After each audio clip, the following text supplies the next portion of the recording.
বাংলার উত্তরে আলিপুরদুয়ার হ্যামিল্টনগঞ্জ অগ্রগামীর পুজো এবছর তাদের মণ্ডপে ছেলেবেলার ছোঁয়া খেলনা সেই ভাবনায় তুলে ধরা হয়েছে মণ্ডপ সজ্জায়। সুদীপ সরাসরি সুদীপ শুভ অষ্টমী হ্যামিল্টনগঞ্জ অগ্রগামীর এবারের পুজোয় মানুষ মণ্ডপমুখী আনন্দে উচ্ছ্বাসে উন্মাদনায় কি ছবি উঠে আসছে।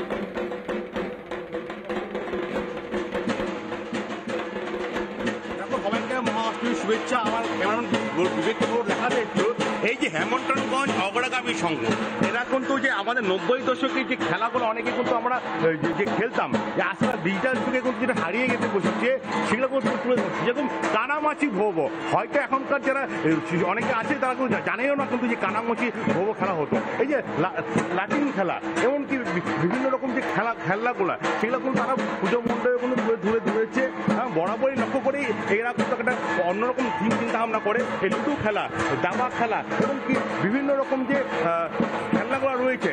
আমরা এখন ক্যামেরাম্যানকে বলবো মণ্ডপে থেকে প্রবেশ করাতে এবং বর্তমানে কিন্তু এই অষ্টমীর পুজো চলছে। এই যে খেলা কুমির জলে নেমেছি এইসব যে খেলনাগুলো খেলাগুলো যেগুলো কিনা 90 দশকের যে খেলা ছিল এখন না।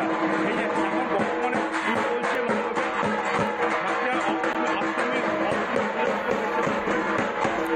একেবারে এই খেলনাকে তুলে ধরা হয়েছে এবার পুজোর ভাবনায়।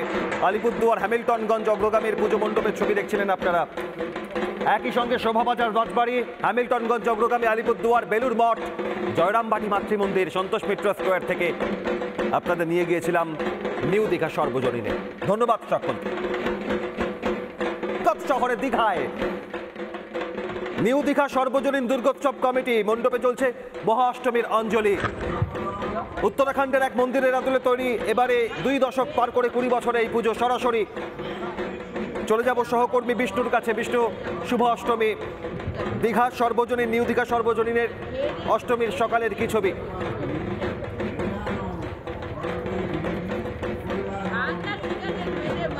দেখো, তোমাকে প্রথমে জানাই অষ্টমীর শুভেচ্ছা এবং অভিনন্দন। এই মুহূর্তে আমরা দাঁড়িয়ে আছি নিউ দীঘা সার্বজনীন দুর্গোৎসব কমিটি এবার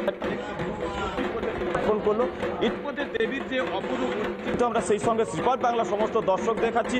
আর সঙ্গে সঙ্গে কিন্তু দেখো রকেট বাজার সঙ্গে সঙ্গে কিন্তু অঞ্জলি শুরু হয়ে গেছে।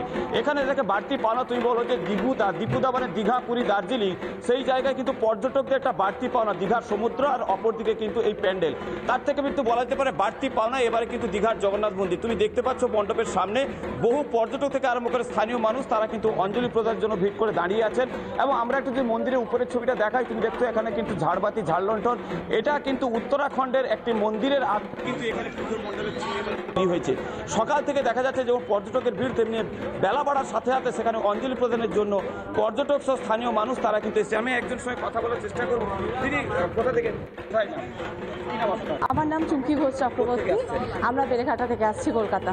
কলকাতা থেকে দীঘা একসঙ্গে, যেটা দীঘা, পুরী, দার্জিলিং বলা, সেই জায়গায় পুজো দিতে এলেন, কেমন লাগছে কি বলবেন? ভীষণ ভালো। এখানে একটা বাঙালি যে মনের যে একটা অনুভূতি, এটা এখানে এসে খুব ভালো মানে ফিল করছি। কারণ কলকাতা ছেড়ে আসলে একটু কষ্টই লাগছে, এটা আমাদের প্রথম দীঘা ঘোরা। এখানে এসে মাকে যে দর্শন করতে পারছি বা এই যে একটা বাঙালি পরিবেশ তৈরি হয়েছে, এটা আমরা ভীষণ খালি পেটে এরপরে সারাদিনে খাওয়া দাওয়ার কি প্ল্যান থাকবে? একেবারে বিষ্ণু, নিউ দীঘা সর্বজনীন আজ আনন্দে নিত্য নতুন ভাবনায় বর্ণময়। সঙ্গে থাকো বিষ্ণু। নানা ধরনের কন্টেন্ট দেখার জন্য লাইক করুন, শেয়ার করুন আমাদের ফেসবুক পেজ, সাবস্ক্রাইব করুন আমাদের ইউটিউব চ্যানেল। পাশাপাশি অন্যান্য ব্রেকিং নিউজের জন্য অবশ্যই চোখ রাখুন রিপাবলিক বাংলায়।